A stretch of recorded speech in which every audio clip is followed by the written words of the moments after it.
YouTube. This is Kat, the Herbal Prepper from herbalprepper.com.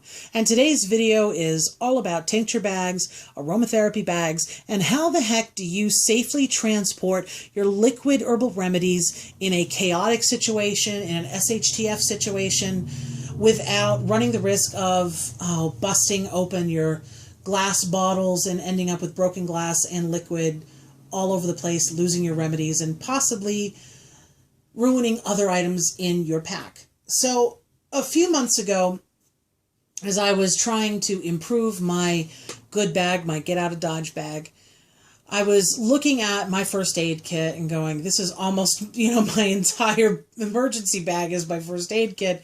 This has gotten out of hand because I'm one of those people, I want to take everything.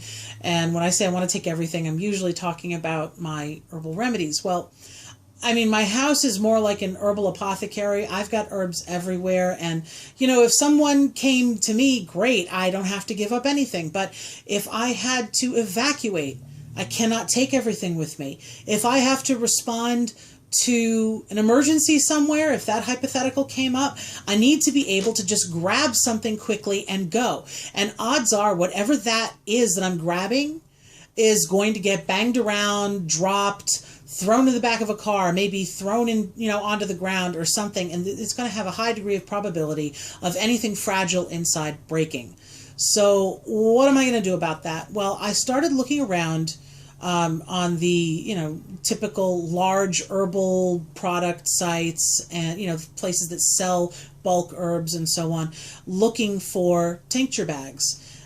Such an animal does not readily exist. It's not easily accessible. I thought this would be a far more common thing that someone else would have designed already, but what I found mostly were individual herbalists' websites and their blogs where they were showing pictures of very beautiful DIY bags. Some of them were embroidered lovely with herbs and flowers on them and so on, beyond my skill to sew.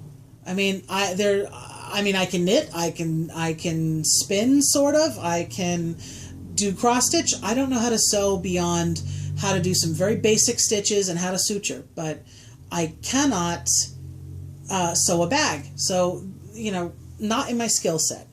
So I was looking to purchase a bag, and I found one finally on a midwifery site, and, I ordered it. It cost me about $40. I was hoping that this was really going to solve everything.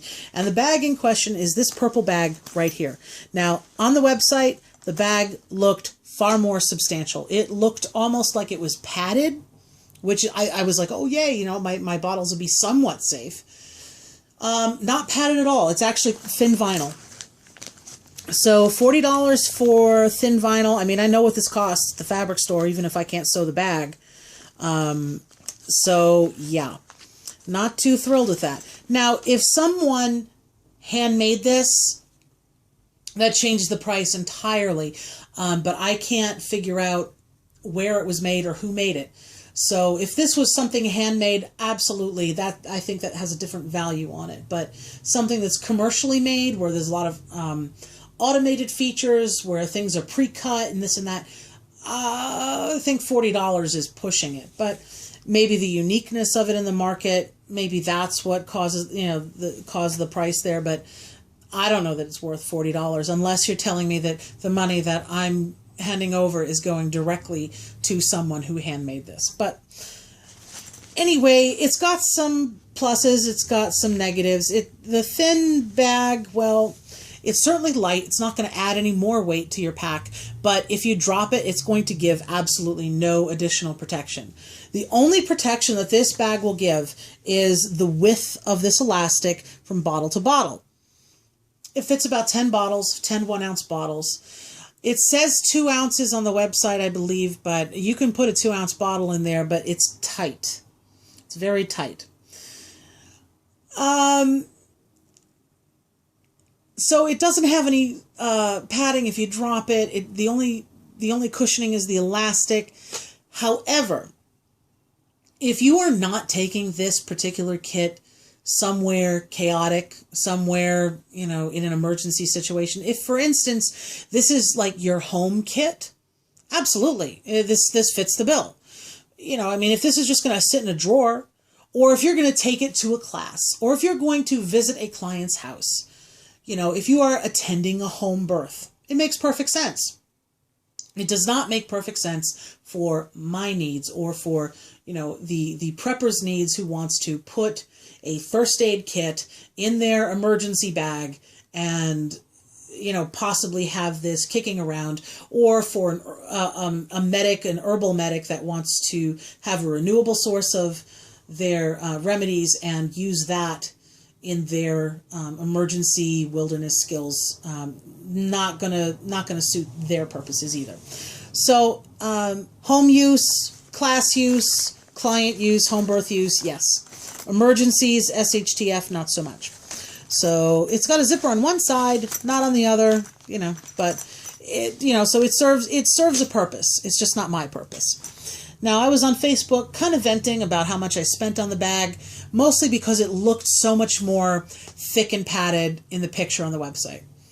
So a number of well-meaning friends suggested this bag, and or at least one like it. And I knew it wasn't going to necessarily fix my issue for the tinctures, but I thought, well, maybe for my essential oils, if I wanted to bring it. Yes and no.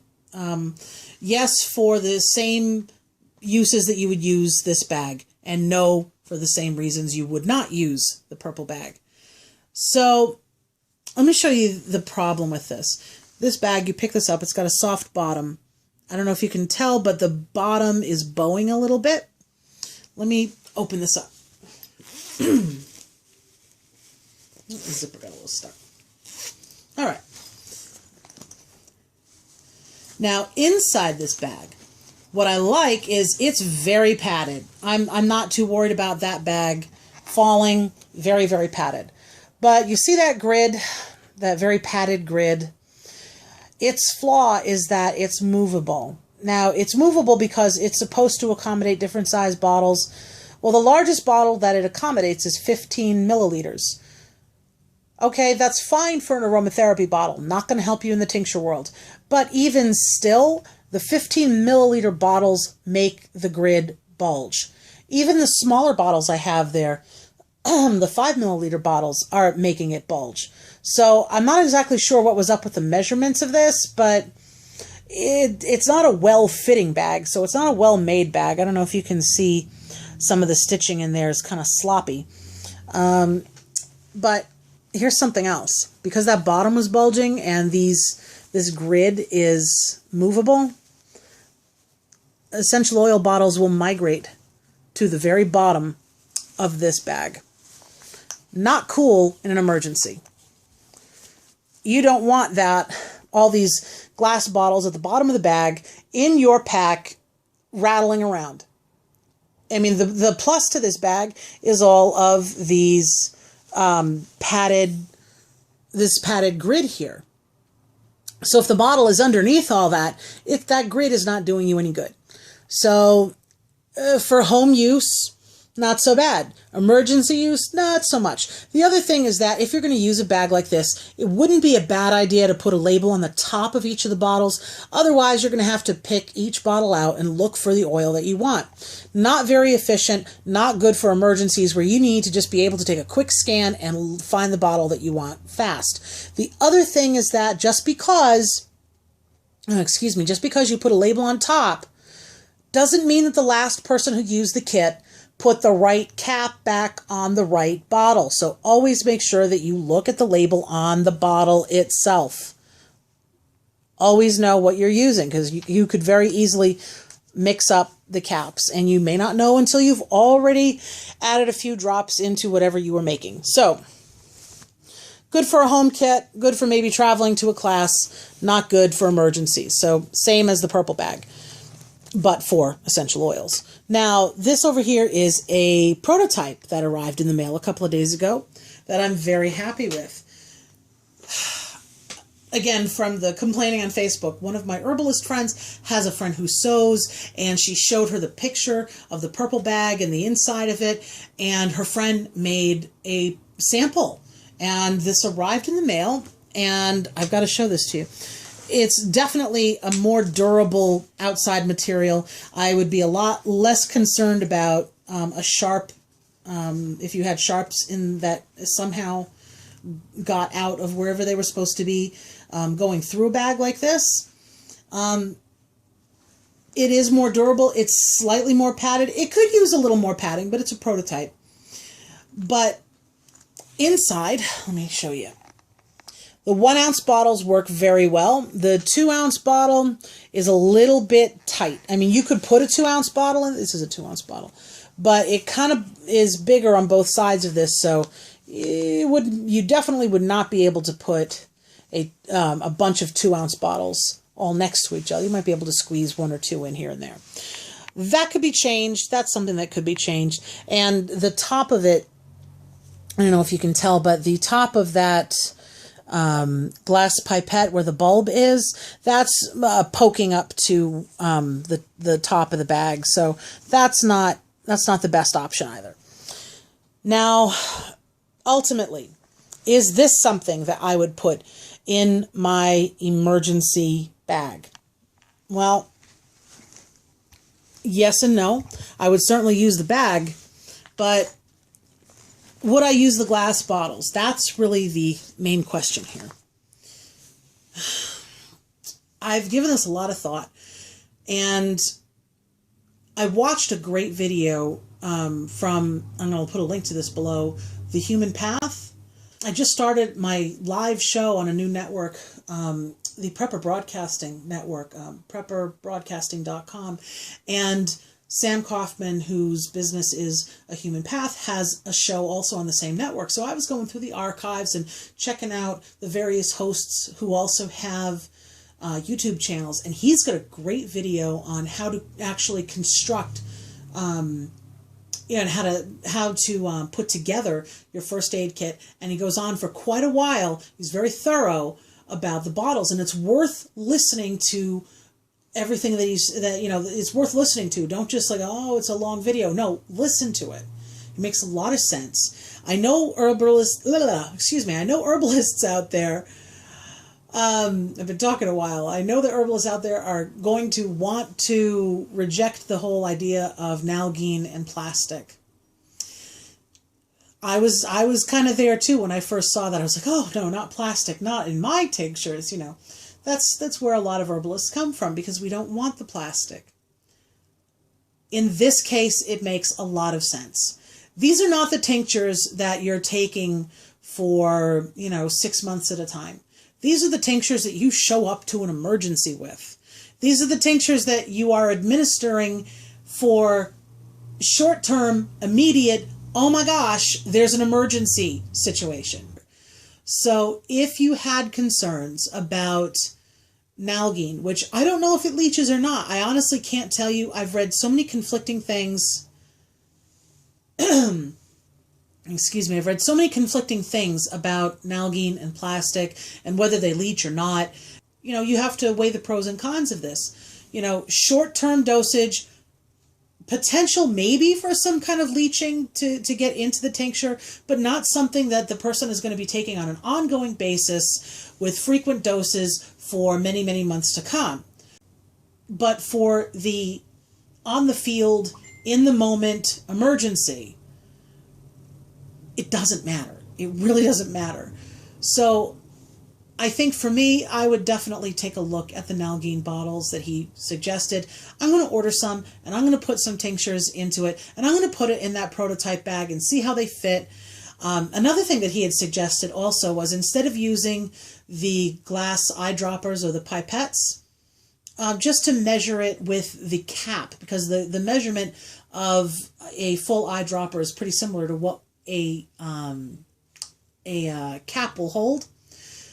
I think that will work in most cases, but there's another item that you could have in case you needed to have something more precise. For instance, something like lobelia, if I had to administer that, I'm probably not going to be doing it by the capful. I want to be a little bit more precise. And there are disposable plastic pipettes that you can get. So these are for short-term items, short-term interventions, I'm not too worried about the plastic.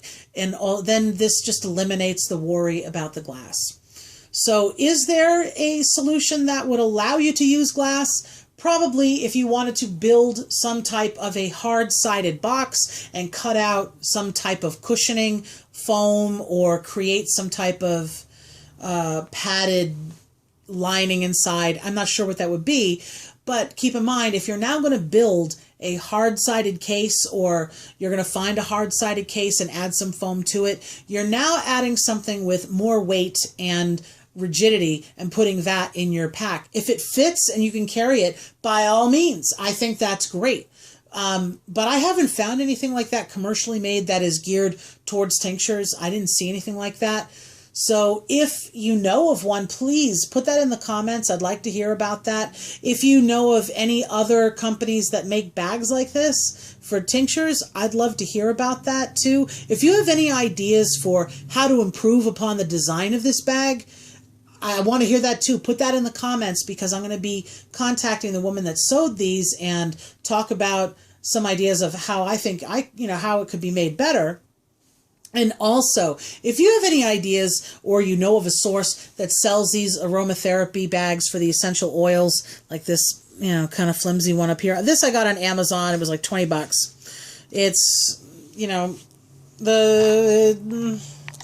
it serves a purpose, like I said, but not my purpose. But if you know of a better quality bag, please let me know. I'd love to be able to take my essential oils with me and not have to worry too much about the glasses breaking for that. So this has been a little bit longer than I thought, but I hope that this gives you some ideas, and maybe if you're crafty, you can make your own bag, or if you know of one that's already being made, please put that down in the comments. This has been Kat, the Herbal Prepper from herbalprepper.com. Please stop by my website, sign up for my newsletter, follow me on Facebook or Twitter, and definitely subscribe to my YouTube channel. That way you'll never miss a video all about herbs and herbal remedies specifically for preppers, because your health deserves a plan B. See you next time, YouTube.